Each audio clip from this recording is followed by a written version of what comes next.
Bonjour à toutes et à tous, bienvenue pour cette nouvelle guidance sentimentale générale et intemporelle. On va voir ce que les guides ont envie de vous dire concernant votre vie sentimentale et amoureuse. Alors, la tempérance, la grande prêtresse et le 2 d'épée. Alors ici, en fait, on sent que vous avez guéri un certain nombre de choses. Il y a eu ici, avec cette grande prêtresse, des compréhensions. D'accord? Vous avez vécu des choses, vous avez vécu des expériences, vous avez pris le temps de guérir de tout ça. Et vous avez pris conscience de choses qui pouvaient vous entraver, vous empêcher d'avancer. Et en fait, là, il y a des choix qui vont être faits au niveau sentimental et amoureux. Vous voyez, ici, on sort l'as d'épée. On voit bien que tout ça, ça vous a obligé à voir votre vie différemment, d'accord? À faire des choix et à vous lancer vers autre chose. Donc là, avec ce fou, en fait, vous renaissez après des guérisons à une nouvelle vie. Vous allez enclencher de nouveaux projets avec ce page de denier. On sent que vous avez envie de quelque chose de plus léger. Vous avez envie de vous amuser. Ici, cette arcane majeure numéro 15, c'est pas forcément des choses négatives.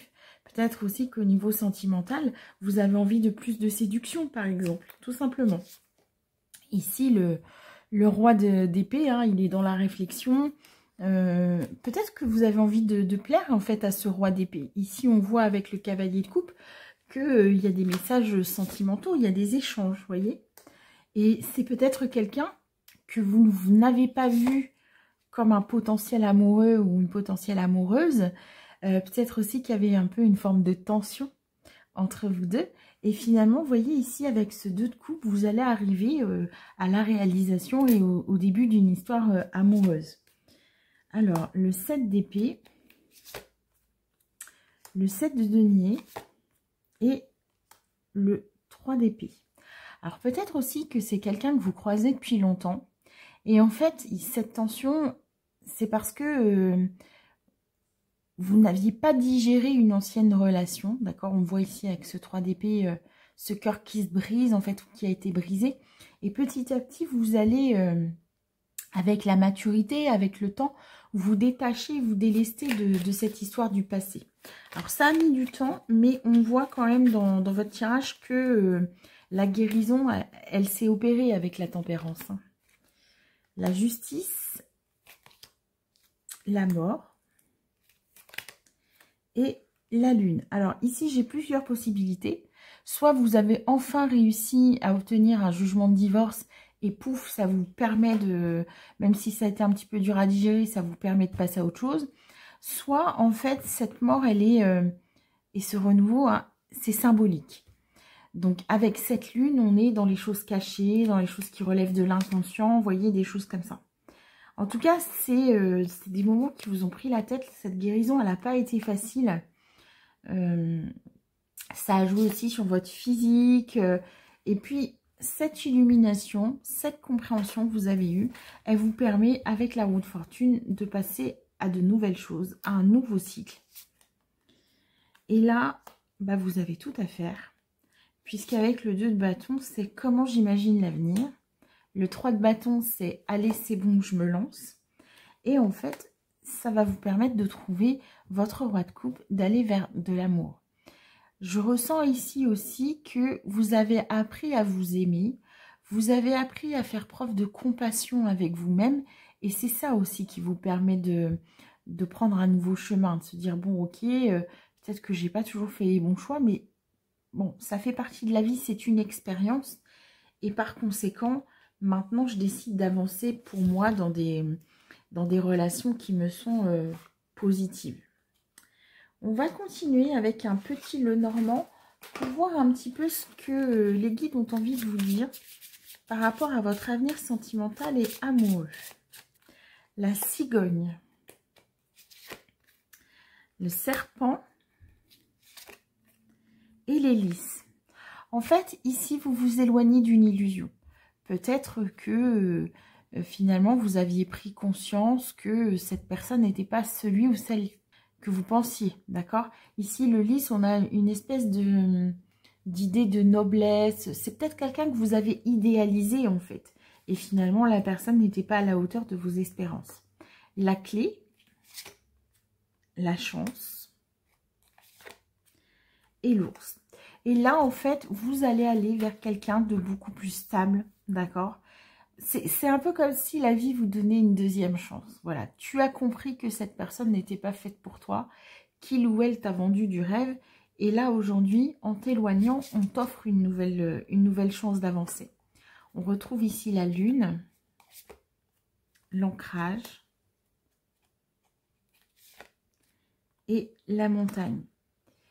En fait, vous avez traversé toutes ces épreuves pour vous montrer qui vous étiez réellement, d'accord? Il y a des choses qui se sont faites, il y a des programmes qui se sont lancés de manière inconsciente et vous avez réussi à guérir ces programmes. Alors, ça peut être des programmes liés à votre enfance ou aussi à votre généalogie ou pourquoi pas à votre karma, à vos vies antérieures.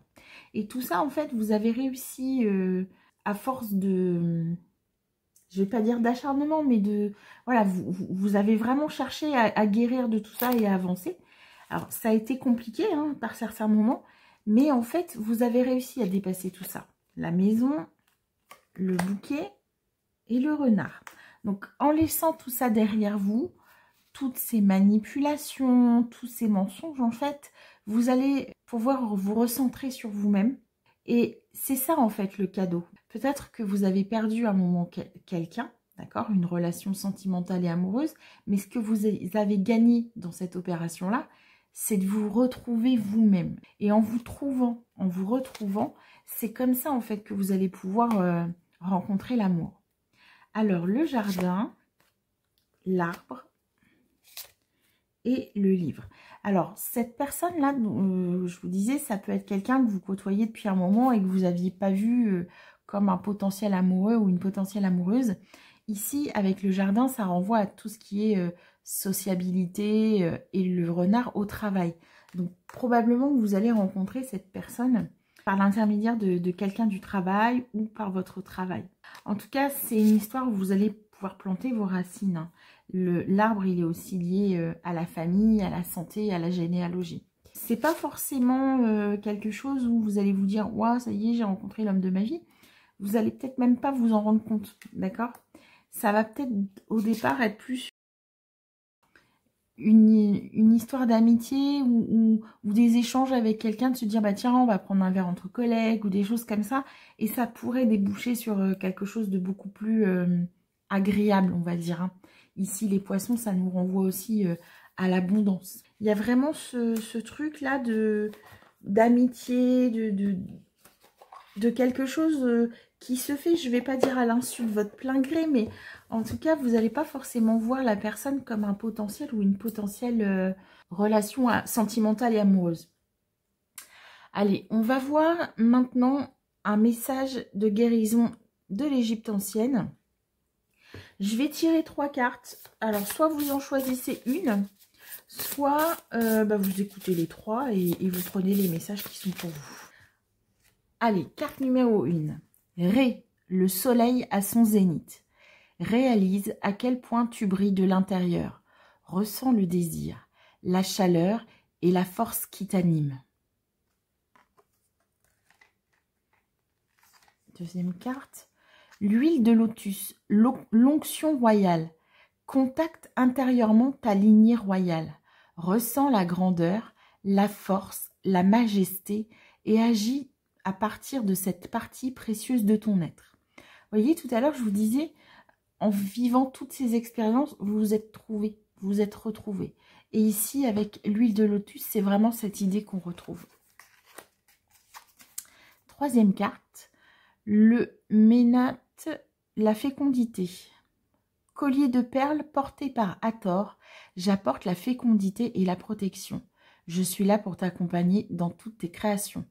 On l'a vu hein, ici, je vous ai dit au départ, ça ne sera pas forcément une relation où vous allez vraiment vous dire, tiens, j'ai rencontré la personne idéale. Ça va plutôt être une histoire d'amitié où on se sent bien avec un collègue ou avec une collègue.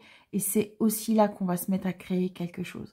On a vraiment cette idée-là et puis aussi cette idée d'abondance, en fait, dont je vous ai parlé tout à l'heure. Voilà mes chers amis, j'espère que cette guidance vous aura plu. N'hésitez pas à vous abonner, à liker et je vous dis à très bientôt.